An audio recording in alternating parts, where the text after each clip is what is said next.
good experience that the museum can survive really far from everything 90 kilometers from the Russian border, and just is a burning heart and something you do evidently love to do, and I think this passion for something you love is easy to transfer also to the young generation, and that raised patriotism, of course.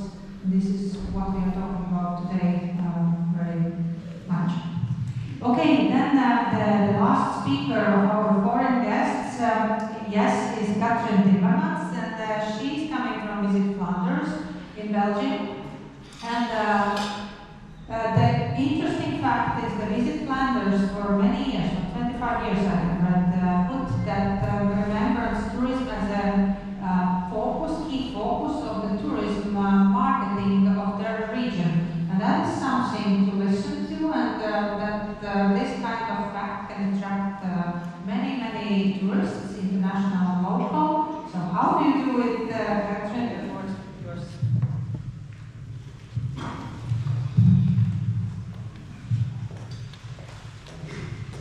Well, thank you for the introduction, and thank you, of course, for having me. Good afternoon, everybody. My name is Katrien. I am a marketeer at Visit Flanders. We are a official department from the French government, meaning that we work on development and promotion of tourism in and through Flanders. And as I just explained, one of the things that we're working on is heritage.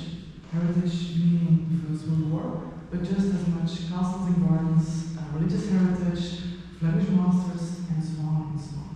Other things that we're working on, for example, culinary, like Thomas, as you just explained, or cycling, or nature.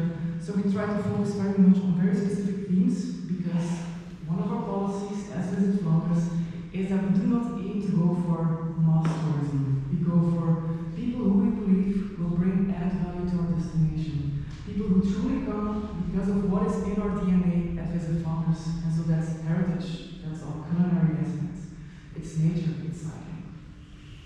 Okay, so that being said, I would like to start with a poem actually. In Flanders Fields. In Flanders Fields, poppies blow. Between the crosses, low and low, the marble blades in the sky, the larks so bravely sing and fly. Scores hurts when it comes below. We are dead. Sure days go, we lived, for long, saw sunset glow, loved, and were loved, and now we lie in Flanders Fields. They ever calling with the phone, to you from failing hands we throw the torch. The doors will hold it high. If you bury free, the rest will die. We shall not sleep, the poppies grow in Flanders Fields. Dare I ask, who knows this poem? Raise your hands. Ooh, that's really impressive. I'm happy to see all those hands actually. This beautiful yet haunting poem was written by Lieutenant Colonel John Gray in May 1915 after his best friend Alexis Helmer died in the second gas attack in Egypt. And so by doing this, by writing this beautiful poem, he actually turns the poppy into a symbol of war remembrance. As you may know, many people in the UK, for example, during armistice, 11th of November, they all wear a poppy, for example.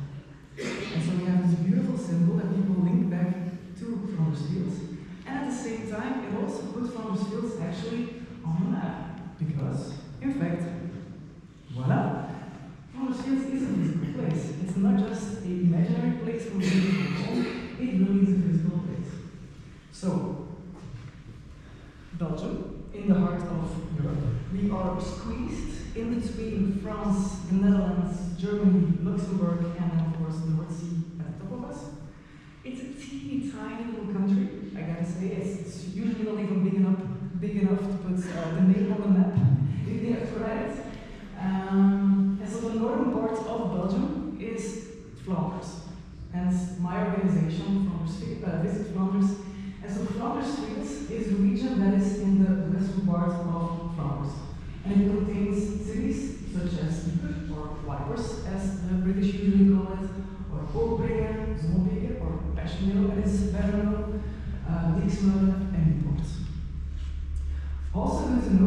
highlights is that 2 years ago we actually finally became UNESCO World Heritage, which is something we are extremely grateful for. We have been working on that project since the Great War Centenary, so when we finally got the news that we were going to make it, we were extremely proud, of course. And ever since 2023, 27 sites in Flanders Fields have officially become World Heritage, together with some counterparts in France.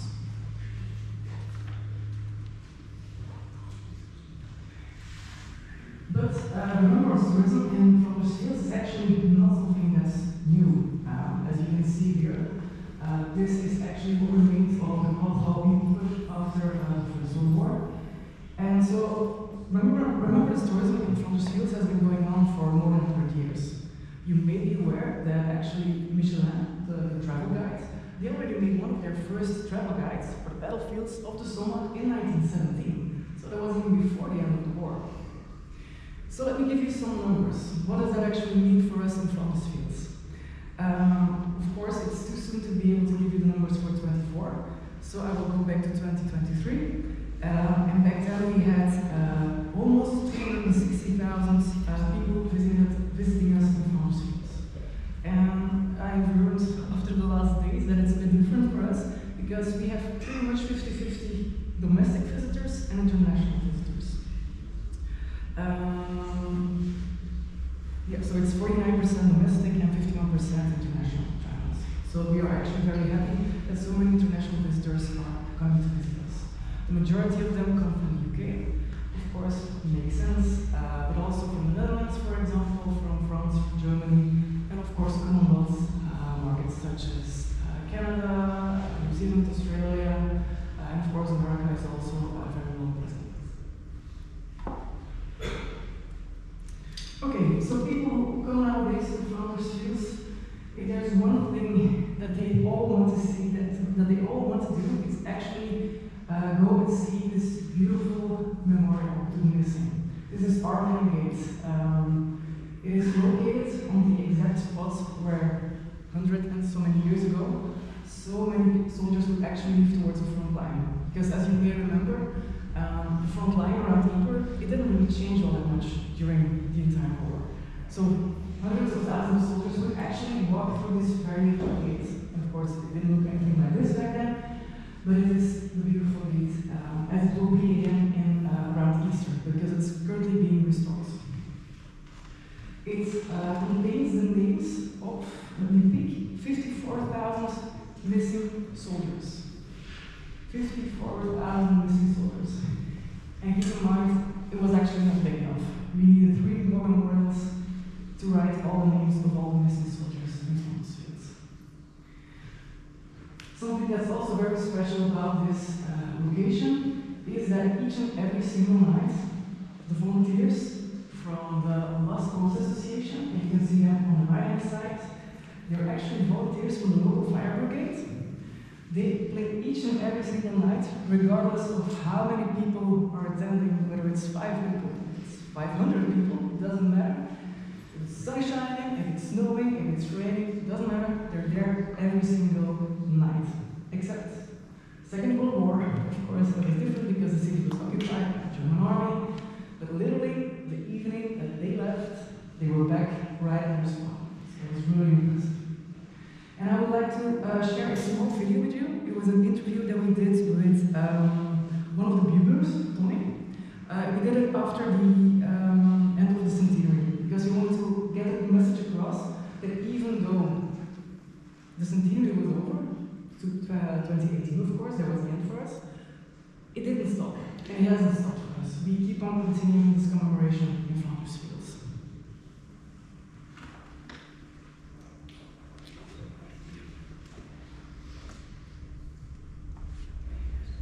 It's in Dutch, but it's got English subtitles. Put on glasses.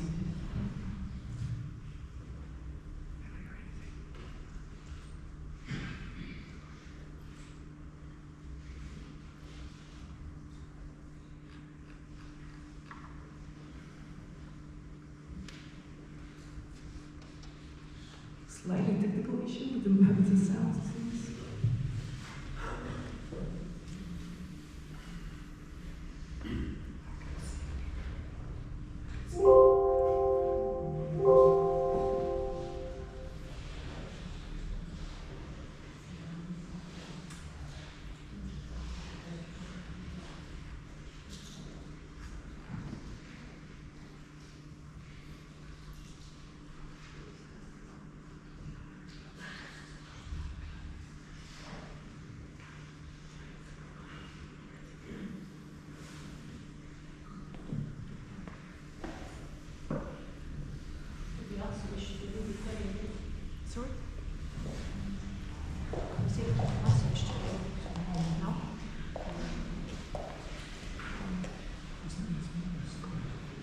Nog eens.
Wij staan op de binnenpoort te kijken naar waar de soldaten afkwamen om te vertrekken naar de front. Het is een mooi symbool voor de mensen die terug naar deze streek komen, die beleven dat er hier altijd gaat worden.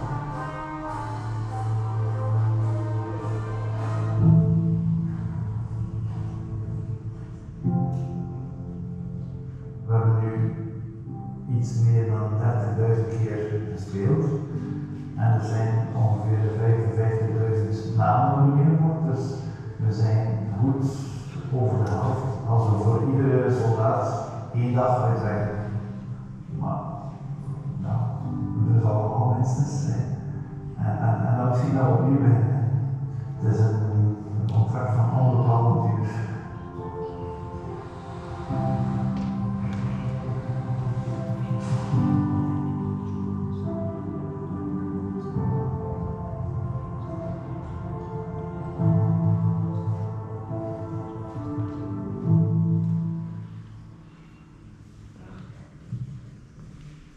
So I guess it really shows the dedication of our local community, pleased to say.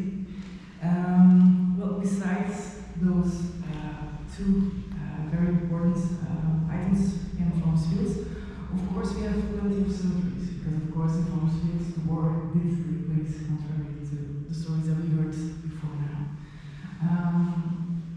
The Visit Flanders, which is actually even a smaller part of already a small region, there are no less than 250 cemeteries.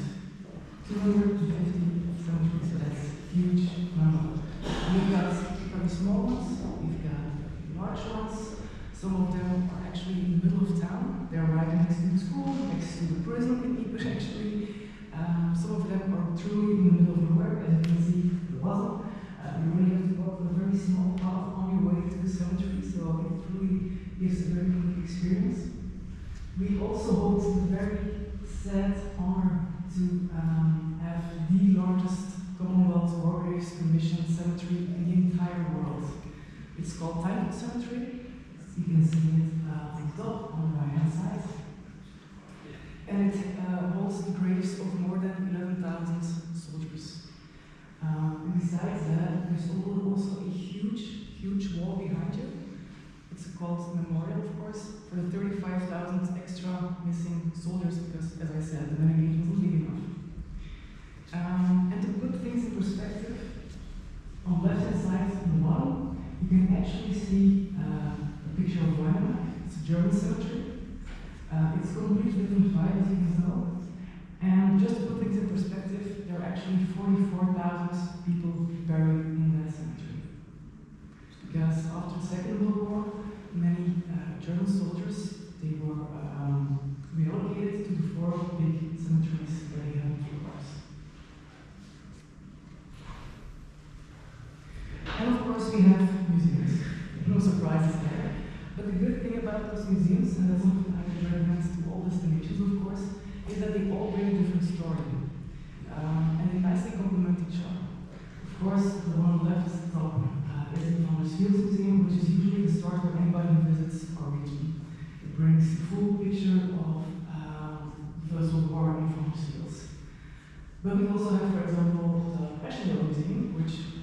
imagine that, or the story of the Battle of Passchendaele. But it also has, for example, a dugout experience, as you can see, right hands up. You actually have to go into the cellar and you have a complete dugout experience. Or there are different kinds of churches that you can walk through. Very interesting, of course, for school groups because it makes it tangible for them. We have Velvet House in Poland.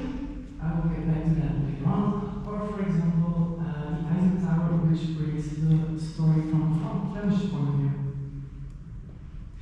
We have memorial sites. On the left top is actually a very impressive statue of a Canadian soldier. It was made to commemorate the first gas attack in Katrien. Local people, they call it the Katrien. Yes. Of course, we have bunkers. Not all of them can be visited as we did yesterday, of course, it's completely different. We have some sites where you can still see the impact from the shelling, in Sicily, for example, or we have trenches like Flanders. And so at Visit Flanders, we work with theme years.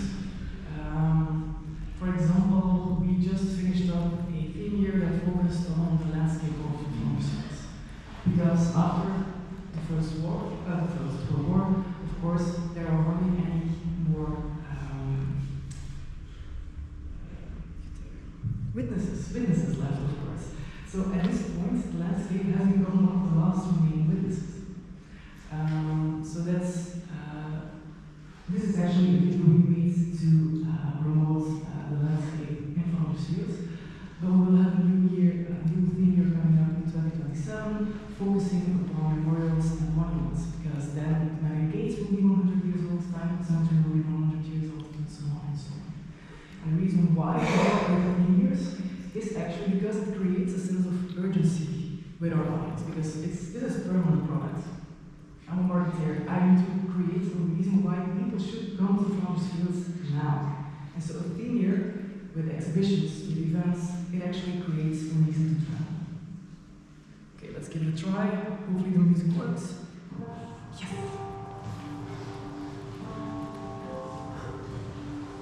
You have left beauty here in everything, and it is we that are both deaf and blind. By coarse grass mounds, here the small crosses rise. Sunk sideways in a ditch, or low inclined, over some little stream where waters sing, by shell holes blue beauty from the skies.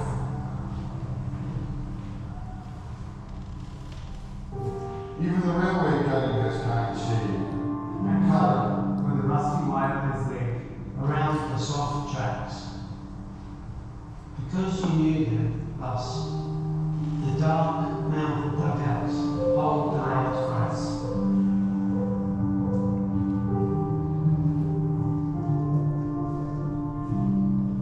And here, each day brings rich upon our ears, which first we learned with sorrow and with tears.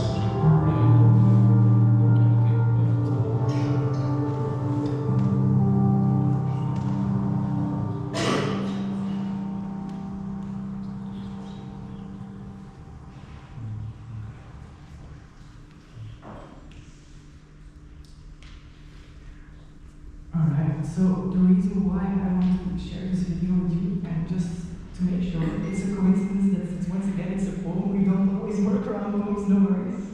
But it gives some examples of something that we hold very dearly at Visit Flanders, and actually Flanders all over. It's called Tourism Plus. It's a manifest, it's guidelines, it's rules, because at the beginning of the centenary, our local partners, they were actually quite worried that we were going to promote, that we were going to market a topic that is something extremely sensitive, as you can imagine. It's nothing like selling pizza, selling a car. The usual rules from me as a marketeer, I cannot apply them here. It takes respect, it takes using certain guidelines to do this in the right way. And so we sat down together with local people people, with curators, with guides, with so many people right at the beginning, to make sure that we were all on the same page. For example, same thing about Remembrance, because we've heard it before. It's a sensitive subject. How will we handle this right now? And so it is, for example, about using the right historical facts. Make sure you have everything right. Check once, check twice, check 3 times if necessary. Our local partners, for whom this of course is also very important too, they are all ready to help us out. When we're making posts for our social media accounts, we have a very engaging social media account. It's called Flanders Fields 1418. It's got 175, 180,000 followers. It's very active, very reactive, very engaging, so we're extremely grateful for that community. It's using the right numbers, the right statistics, of course. It's about respectful remembrance. As I said, I will never use the traditional marketing terms like, hey, buy now, 1 and 1 for free, collect them all. It's not gonna happen, of course. It would never be appropriate. We bring a multi-voice approach, as you could also see in this video that we just showed you. This is not just about white soldiers. It was a world war. So yes, please show that there were Indian soldiers fighting as well, that there were Inuits, that there were Chinese laborers. It was not just white soldiers fighting by themselves. And of course, as I just explained, you have to make sure that you use appropriate language in your communication. No buy now for 50% discount, for example. It's not going to happen. I already explained the last time, 2023, we had 359,000 visitors. The majority of them are actually individual visitors. We consider up to 10, a group of 10 people, we consider them individual visitors. Because of course, we hope and we encourage multi-generational travel. It's very important to us that the story gets spread. And so 55% of our visitors are actually individual visitors, while 45% are actually groups. Of those groups, 38 are schools, and adult groups make up 7% of our visitors. The reason why we know this very well is because we put sensors on certain sites. It's actually when you walk, when you enter the cemetery, when you enter a certain memorial, you get tracked. And on certain locations, we also put researchers, and they will ask very qualitative questions to get extra insights. How long will you be staying? How many people are you here? Which places will you be visiting? How much will you be spending? And that information is extremely valuable to us because, of course, it allows for us to get a very good sight on what is actually the return on investment of all the investments that we are doing, because we have made huge investments, of course. And as the economist in me, thinks it's very important because I work with taxpayers' money, so I have to make sure. So how can we make history memorable and meaningful for young people? Because that was the question that I received. Well, we have 3 key elements. First of all, tell stories, and I just heard it from you as well, Nilla. It is so very important to make things personal for young people. Lots of numbers, lots of historical facts, and we moved over there, and then they did this, and we did that, and we moved forward backwards, and that. It doesn't work. We need to make it more tangible for them. If you keep in mind that sometimes we have school groups from 15, 16 years old, we actually had soldiers from the same age who came over to Flanders Fields, who fought and died in Flanders Fields. So bringing the stories from those guys, from those boys, they didn't go to the movies, they did not play on their PlayStation, no, they fought and they died here. So hopefully they can relate to that, and so it becomes so much more tangible for them. Personalize it. You can also research relatives, especially from the UK, for example. But from pretty much every town in the UK, people came over to Flanders Fields to fight. So very often when a school comes from a certain town, they will look up the soldiers from their town and then try to trace the steps that they took in our region. You can also make local connections. You can attend the participate in the ceremony, last post for example, but we also have other ceremonies, like for example we have a very chilling dance ceremony on Anzac Day at Portland Woods. And so imagine you're standing in the middle of the night on a cemetery between the woods. It's quiet, you don't hear anything, and the sun starts to rise, and birds start to sing. And in some cases we actually have Maori people over and then they start singing their local songs, and it's extremely impressive. I can highly or you can exchange with locals, like our schools, very happy to connect with you, or research centers, but I will get back to that later. But before I do that, I would like to give you some practical advice, things that we have learned. We take a minimum age of 10 years into consideration, because they need to be able to process the things that they see. It's a very tough story, it's sometimes brutal in their face, of course. And at the same time, you also want for them to be respectful at your side. You do not want children to be playing hide and seek in a bunker. That would be a very strange thing to see. Avoid ABC syndrome. It's something that our local guides use. It's actually refers to another bloody cemetery. Yes, indeed. As I just said, we have 250 cemeteries in Flanders Fields. Imagine if you had to do them all. That would be way too much. Try to combine with other kinds of experiences. We have memorials, we have Hill 60, we have biannual trenches. Combine it, and they're all so close together. It's not like here, like yesterday we had to drive for an hour and a half to actually make it to the bunker. Flanders Fields, everything is extremely close together. It's a tiny area, and everything's so close together. It's well marked, you've got bike paths from one side to the other. So also allow time for distraction and for reflection, because it's a lot to digest. Let them play sports, let them bike from one side to the other so they can release all that energy. And imagine the energy of 12-year-olds running around, let them release it. And give them time to reflect, because of course it was a very tough subject to discuss. And hopefully they will reflect and link it to what's happening today, everything that's going on in the world. And hopefully they will ask questions. Pay attention to diversity. I already explained that it was a world war. Make sure you bring all the stories from all sides, not just from the winners' sides, but also from the other sides. And we have quite a few educational programs for schools that might help to bring this story across. Like for example, we have the Flanders Fields Museum, so that's our biggest museum. And actually they have several educational programs. You can find them on the website, and the link that you will see here. One example from them is Andrew's Dream Museum. And this was actually a project done by one of the researchers at the museum. He had visited the museum with his son, and afterwards the kid was so very much impressed that he wanted to make his own museum. And so he started collecting things inside the house that reminded him of the First World War. And that served as an inspiration for this project. And so they're organizing workshops now within the museum, for example, where people can make, where school groups can make their own war museum.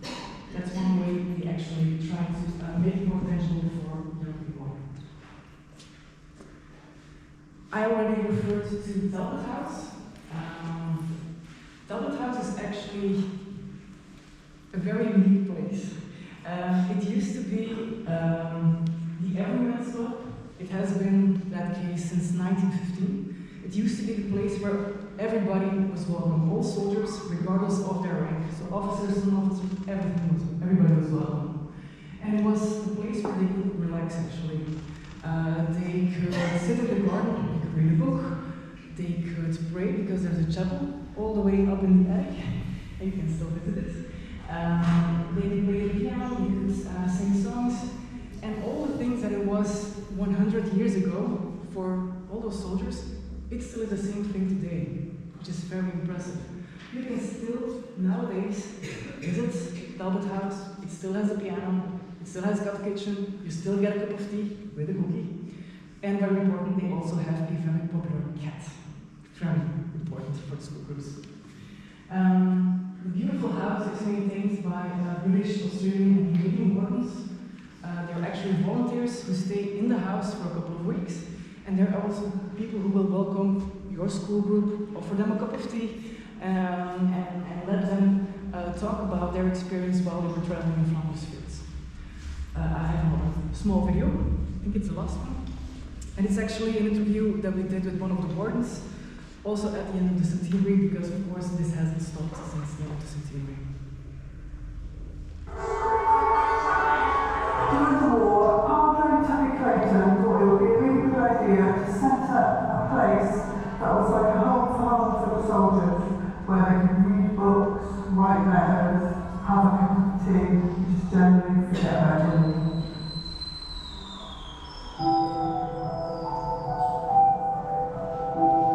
Talbot House was a place that accommodated soldiers, and it welcomed everybody there. People could come, have a cup of tea, they could stay, they could visit the museum, they could sit in the garden and enjoy the past in the present. And I felt I wanted to give something back to the house, so I volunteered my time as a warden. The British teenagers that come, they come from the Passchendaele, they've been up to Tyne. They come in, they're freezing cold because they're inappropriately dressed. And I say, do you want some tea? And they say, that's not a Belgian tea, is it? And I'm like, no, it's British tea. And I make them tea, and they have tears in their eyes. It's just like my mum makes this tea. I see them in front of that piano, I see the picture of the men behind the piano who were there 100 years ago. I think it was a home from home then, and we try to keep it a home from home now.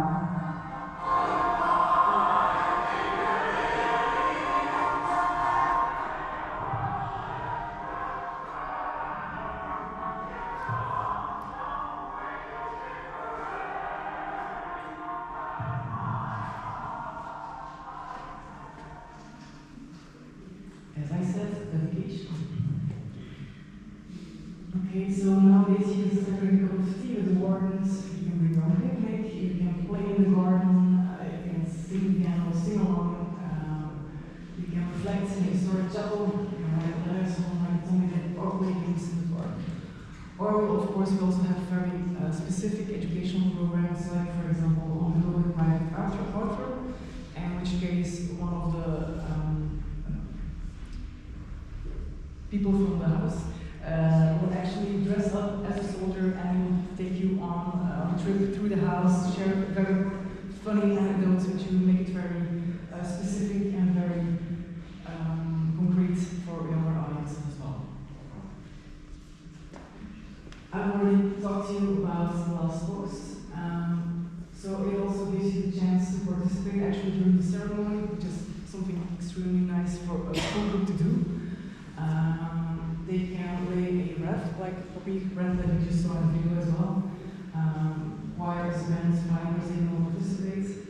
And actually one of the persons who's attending gets a chance to size the Oath of Remembrance, which means that you have to stand in the middle of the main gate all by yourself while everybody's watching you, and then you have to cite this beautiful Oath of Remembrance, which is actually part of a poem by Hans Pinion. I'm not quite sure how I'm supposed to pronounce it.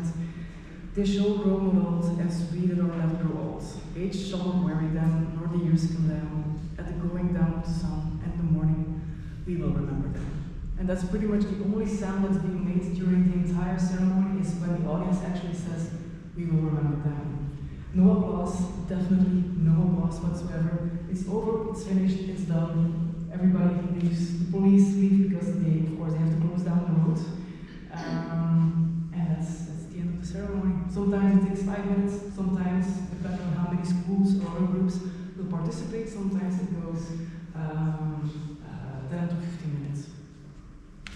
And I think I'm almost at the end. Yeah, so of course, you also have the Passchendaele Museum, where you can also ask the local researchers to help you look into researching a very specific soldier. A relative, somebody from your hometown, and then afterwards, of course, you can link it back to Tyne Cemetery very often, where you can try to find their grave at the graveyard. And voila, that was it for me.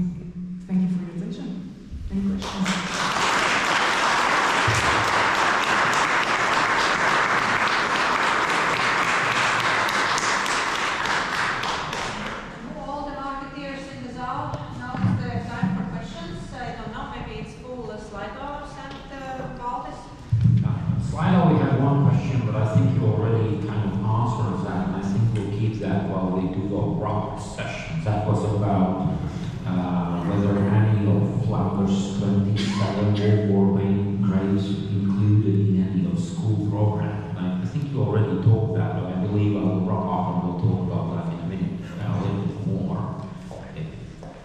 And I think... Yes, then we can thank you very much, Katrien. It was very interesting also to see how the topic can be on the marketing side.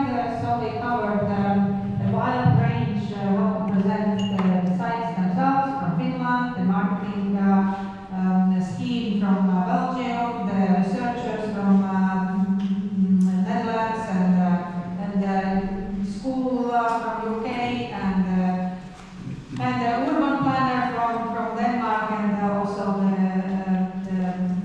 the end part of the today. I would like to ask Valdis Kusmins, who is working with the young people, and also is the he will introduce himself. He